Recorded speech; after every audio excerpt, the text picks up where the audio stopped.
健保署今仔日证实，有财政部和调查立委的支持，医界也沟通车坐解，未来医生的加班费会当免税。相关草案已经送到卫福部，会报请行政院审议，同意了后就来推动，上紧今年底公告明年施行。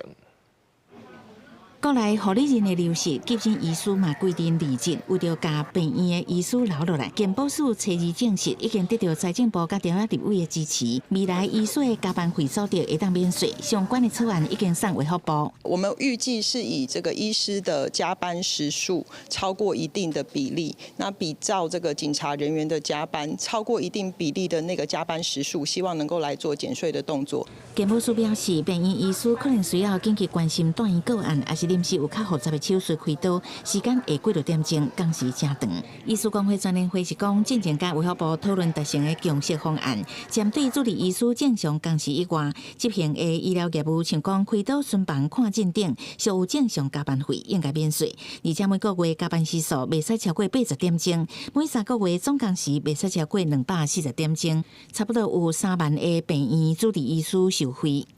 执行这些困难手术的医师，他们每一刀的他健保的给付都是一样的，健保并没有额外的给付，所以我们希望说透过这个对这些急重大眼科医师的税负的优免，能够增加这些医师留在医院的意愿。医院会不会趁机反而是降薪？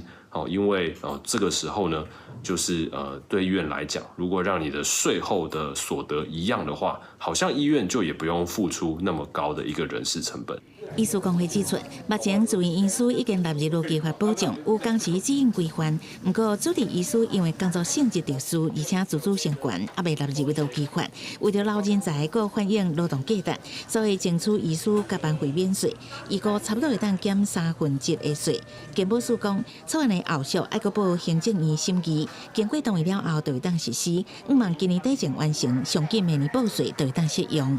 记者采访报道。